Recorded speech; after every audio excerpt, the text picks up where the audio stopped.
You're watching RT International live from Moscow with me, Nadira Tudor. Welcome to the programme. The Russian Defence Ministry has released radar data from the day of the MH17 passenger jet crash in eastern Ukraine back in 2014. The military says there are no signs of a missile being fired at the plane from the territory controlled by anti-government forces. With more, here's RT's Ilya Petrenko. We've just heard from a Russian radar manufacturer at the Ministry of Defense. They uncovered primary radar data from their archive, and now Moscow says these findings are crucial for the MH17 investigation. Moscow is saying that investigators should definitely consider it. It shows that just before the MH17 tragedy, there were no aerial objects detected to the east of the Boeing that were capable of destroying the aircraft. According to the Ministry of Defense, that radar station in the Rostov region technically could not specify if there were any such objects from the west or the south side.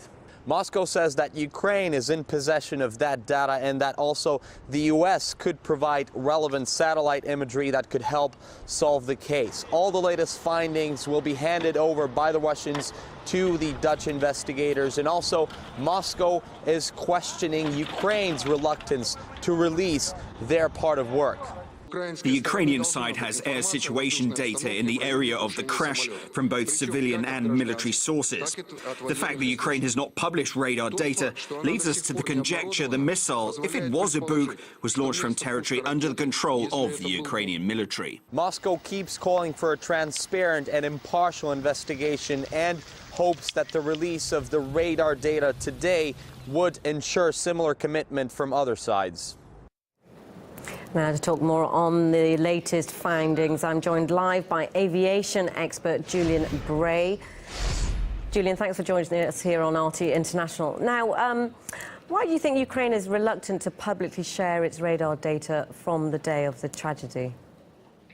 Well, I've got to look at this from a civilian point of view. I'm talking about civil aviation, and you're talking about the military. Now, of course, the military on all sides, and I'm saying the Russians, the Americans and the Ukrainians, all have secrets, if you like, that they wish to preserve. And so there's a certain amount of distrust between these parties. So somehow we have to get through this, because what we're talking about is actually bringing some peace and comfort to the families of those who perished aboard this aircraft. Now, we're quite certain it was actually brought down by something.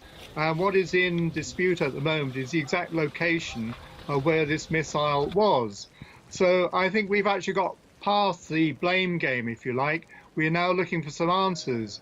And so there is a possible way forward. If an independent, shall we say, expert or arbiter was to receive all the information, have a look at it, and then redact it before it went into the committee, then that might be a way forward.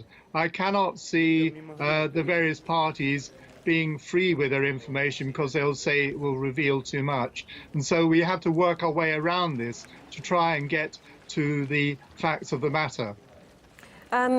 Julian, you're absolutely right. You know, the victims' families are looking for some kind of closure, and it's been over 2 years, hasn't it? So why has that not happened, your suggestion? Why hasn't it happened yet that there has been an independent investigative team working with those three countries who are reluctant to disclose full information to each other?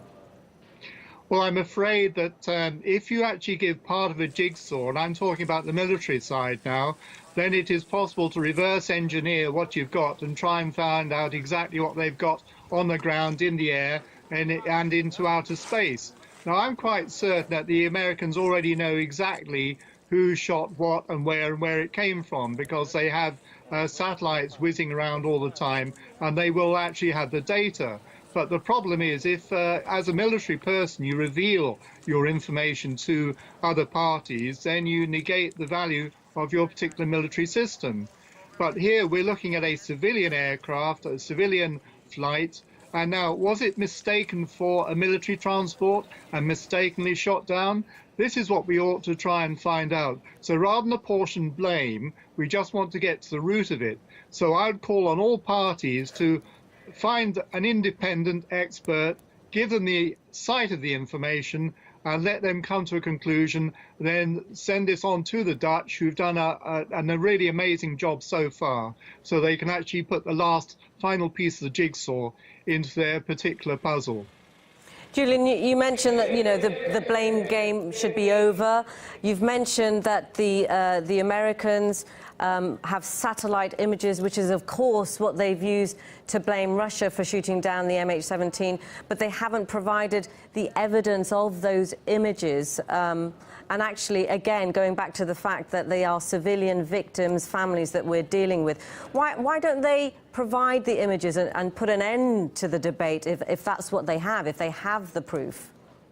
Well, that is the big $64,000 question, isn't it? Because if they do release what they've got, then perhaps they might actually reveal a little bit more than they actually meant to. Because the point is, nobody actually knows where all the positions of these satellites are. And to actually release the information, in my humble opinion, would actually pinpoint exactly where their strategic military satellite or observation point is. And that might have not have been clear to all other interested parties. And we're not just talking about Russia, Ukraine, but we're talking worldwide. There are lots of other, shall we say, unhappy people in the world who dearly love to know these secrets. So somehow we need to find a way of divorcing the military side from the civil side.